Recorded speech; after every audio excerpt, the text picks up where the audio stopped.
Welcome back sa ating YouTube channel. Sa video na ito, ipapakita ko sa inyo kung paano magpalit ng fave icon dito sa ating website. Kung makikita mo dito sa web browser natin, dito sa taas, may makikita kang maliit na icon dito. Itong icon na ito ay hindi yan icon ng website natin. So ito yung icon ng Huawei. So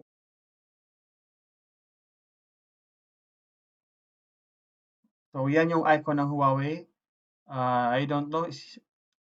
So papalitan natin yan ng ating sariling customized na fave icon. So ito yung ginawa kong Bicol Guide na logo. Ang gagawin ko na lang is simple lang na fave icon. Bali itong B, ito na yung gagamitin kong fave icon. So pupunta tayo ngayon sa canva.com kung saan ko ginawa yung logo. So naka-login ako dito. So all your designs. Ito yung logo. So gagawin ko dito is i-edit ko siya, or what I what I can do here is I will use as template.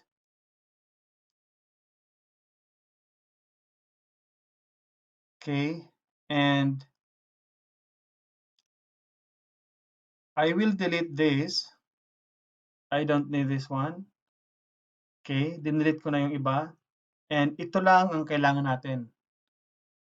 Okay, so what we can do here is click this arrow down and download.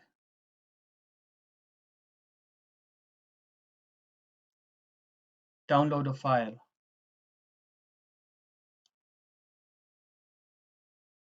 So ito na yung file natin.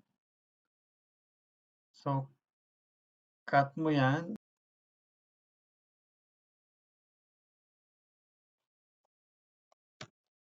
Fave icon.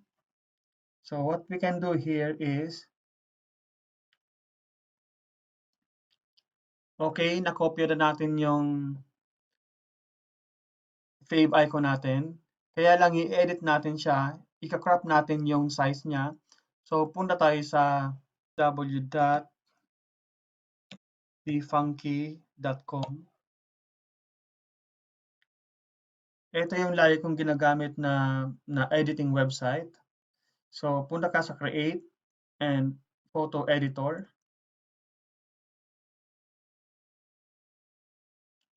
Start new.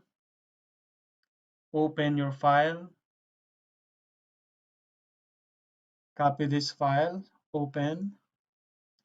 Okay, so this one, guys, we will just have to crop this one para hindi siya makasama yung hindi natin kailangan background. So crop this. Just drag this down and drag this up.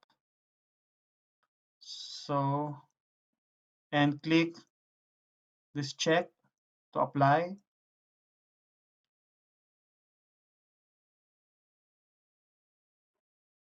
And so kung nakita nyo, hindi siya perfect yung pagka-crop natin. So pwede pa natin siyang i-crop para mas perfect yung cropping natin. So this one and this. Okay, I think that's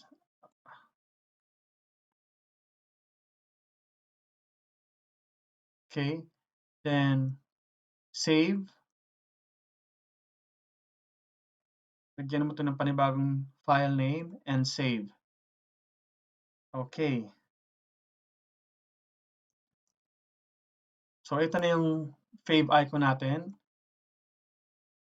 Gawin natin is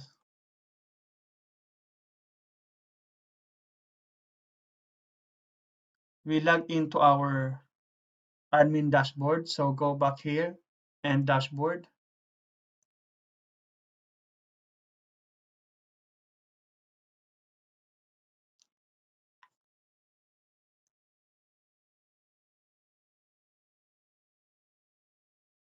Okay.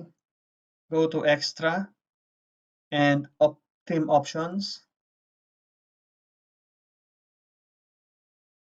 Down here you can find Fave icon. So click the upload button,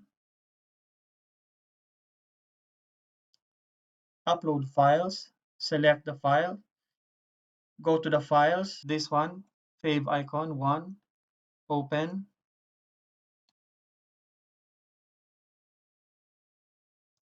and select.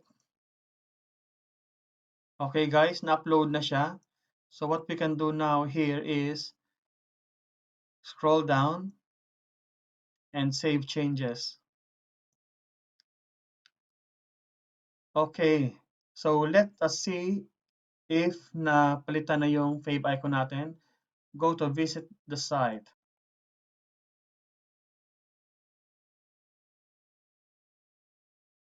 Okay guys, ito na yung Fave icon natin. So instead yung Huawei na icon, napalitan na natin siya ng ating custom Fave icon. So thank you guys for watching.